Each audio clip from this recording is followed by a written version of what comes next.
Ladies and gentlemen, welcome to the Rogers Kakasungura YouTube channel. A big thank you for the support you're granting this platform. Something has happened, and this one is going to change how we have been looking at the Kenyan politics. It's something that is cooking, and the results are going to shake everyone, especially William Ruto himself. Are the enemies regrouping against one common purpose? If you doubt my sentiments, have a look at this video. Salama. Yes.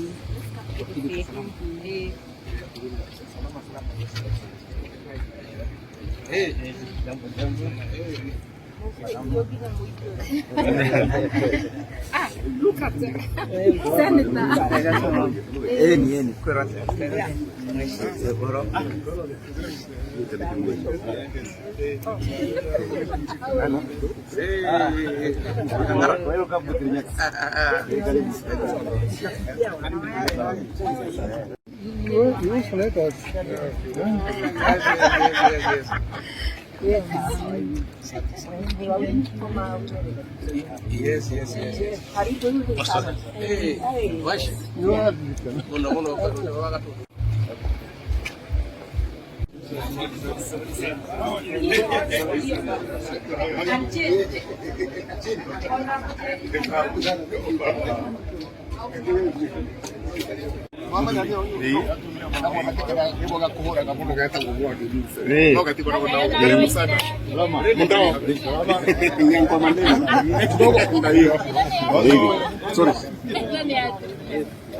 Now, let me take you back down to memory lane.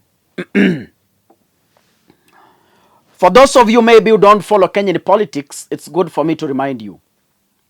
Martha Karua was in Azimio and Raila Odinga's deputy in the heated 2022 general campaigns. Martha Karua had his own party, NAK Kenya, which they jointly formed a coalition among other parties, including Kalonzo Musyoka's, Eugene Wamalwa's, and other parties, including Jubilee. Ladies and gentlemen, Gachagua was William Ruto's supporter, though Gachagua didn't have a party. They won an election and Gachagua became the deputy president. So meaning, Gachagua was in the other camp, the Kenya Kwanza, while Martha Karua was in the rival camp Azimio. So I can conclusively say, politically, Martha Karua and Gachagua were political enemies at that time when they were sourcing votes for their respective coalitions. Politically. Because, politics is different from social life. So I am looking this from a political perspective. So when I say enemies have come together for common purpose, now you understand what I mean. Gachagua overtrusted William Ruto without writings, without agreements.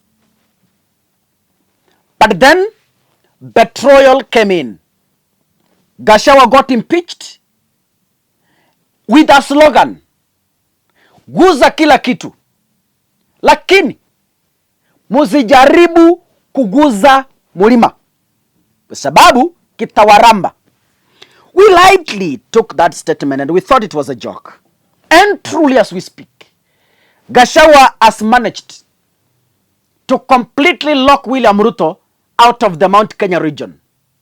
Maybe if Ruto is plotting to go back, we don't know.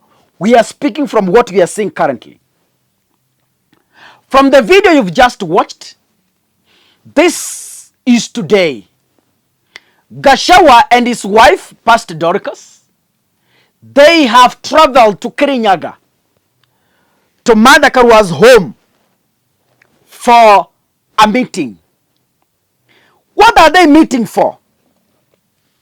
For a common purpose. The biggest question here is the Mount Kenya uniting against William Ruto? Recently, shortly after Uhuru Kenyatta's members of the cabinet had been sworn in, Uhuru Kenyatta came out guns blessing, and he told Gen Zs to not allow dictators to take over your wealth. Fight for your space now. That was a statement to directly attack William Ruto. So, can we conclusively say that Uhuru is genuinely against Ruto, or maybe he is playing the tactics he was playing with Raila in 2022? Yani, I'm now beginning to internalize Babu Wino's statements, and I'm trying to believe that Uhuru had hoodwinked Raila Odinga, silently paving way for William Ruto. Because how William Ruto, a mere deputy president, was able to beat Uhuru Kenyatta with the system and the machineries still is a riddle I am yet to understand. Now, Martha Karua, who had announced to have dropped out of Azimio, is now meeting with Rigathi Gachagua, a man who has been impeached from Kenya Kwanza. Martha Karua hails from the mountain, Gachagua hails from the mountain.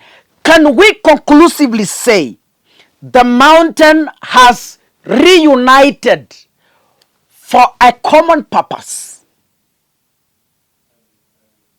And by the way, the eyes now is to try and speculate where the mountain is going to seek new courtship. Rigathi, though a villager, seems to be understanding the ground politics of the mountain. Seems to understand. Even if they have brought in a factor, that is Maina Jenga, it seems Maina Jenga is going to be watered down very soon and maybe could be swept by the wave of Rigathi and Martha Karua. We are going to see. Because Ndindi Nyoro, you know, is so silent on matters UDA. He has been silent for too long. He has been a vocalist before. But how he went silent all of a sudden during the process of Rigathi Gachagua's impeachment speaks volumes. And maybe, you know, it is going to be hostile for the members of parliament, governors, senators, women reps, MCs affiliated to William Ruto. The mountain seems, Gachagua seems to be grabbing the ground so that anyone affiliated to William Ruto is going to be voted out in the Mount Kenya region. But again, we are waiting to see how things will unfold. If you're watching this, ladies and gentlemen, kindly make sure you click the subscribe button. And of course, remember to turn on your notification bell. God bless you. See you in the next episode. Asanteni sana.